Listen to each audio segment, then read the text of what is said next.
एक राजा था, उसे महंगे कपड़े पहनने का शौक हुआ तो किसी ने बताया भैया और पतला और पतला। बीच में कोई बुनकर आया और बिना कपड़ा पहने हाथी पे बैठने को कहा।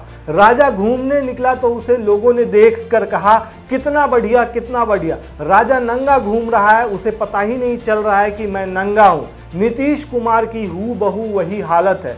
ये कहानी सुनाकर प्रशांत किशोर ने नीतीश कुमार पर तंज कसा है। उन्होंने कहा कि नीतीश कुमार और उनके 4 से 5 दरबारी मिलकर बता रहे हैं कि बहुत अच्छा बहुत अच्छा। नीतीश कुमार को लग रहा है कि वो बहुत बढ़िया होते जा रहे हैं। जनता को अवसर चुनाव में आएगा जब लोग खड़े होकर कहेंगे कि आपके शरीर में तो वस्त्र ही नहीं है।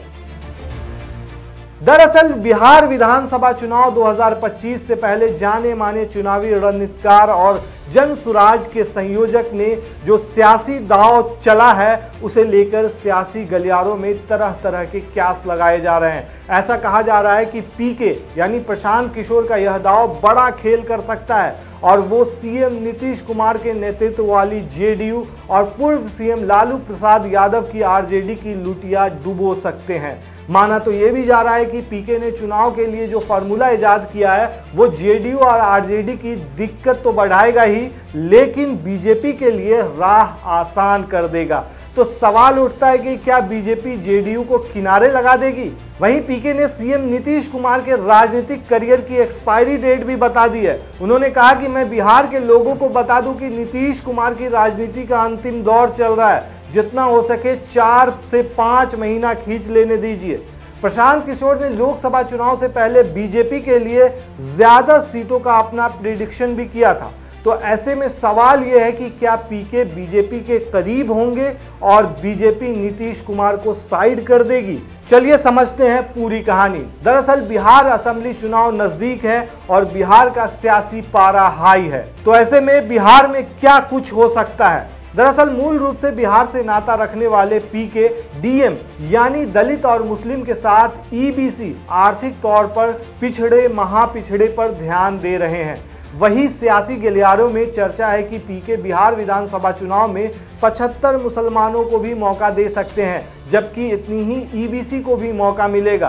पीके doctor, engineer, NGO worker, activist और रिटायर्ड लोग और बुद्धिजीवी वर्ग के लोगों को भी मौका देंगे। हालांकि प्रशांत किशोर की पार्टी की ओर से किन्हें मौका मिलेगा, फिलहाल इस बारे में किसी प्रकार की कोई आधिकारिक पुष्टि नहीं की गई है। अब ये समझने वाली बात है कि पीके अगर हूबहू यही रणनीति अपनाएंगे तब उनके इस फार्मूले से बीजेपी की बल्ले बल्ले हो सकती है।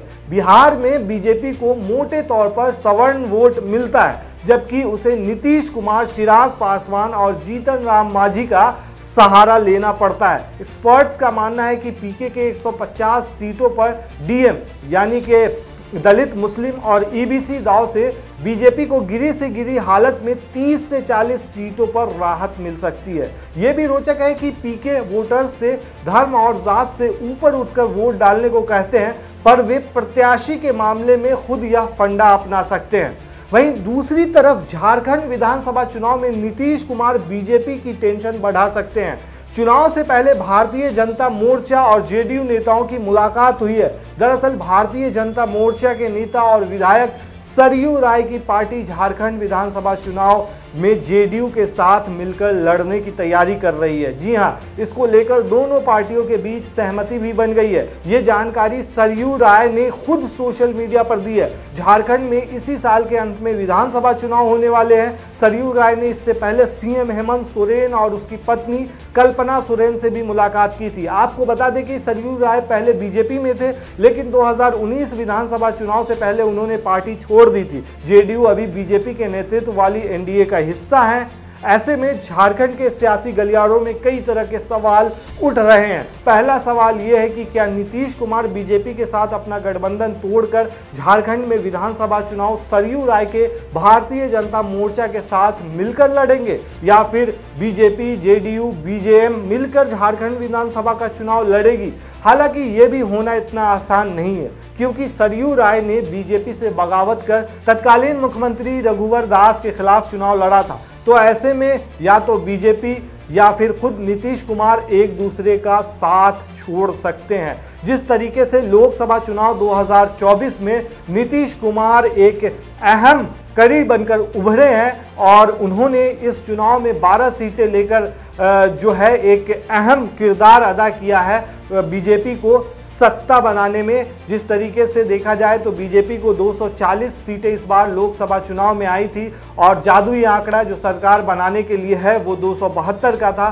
तो इसमें जेडीयू और टीडीपी जो है वो मेन एक तरह से सरकार के लिए बैसाखी का काम कर रहा है। ऐसे में अपने आप में ये बड़ा सवाल हो जाता है कि झारखंड में जो है वो नीतीश कुमार किसके साथ जाते हैं। और पीके का जो बयान सामने आ रहा है, जिस तरीके से वो हमलावर हैं नीतीश कुमार पर और बीजेपी के करीब बताए जाते हैं, तो ऐसे में सवाल उठना लाजमी है कि नीतीश कुमार इस बीच में कहां पर हैं।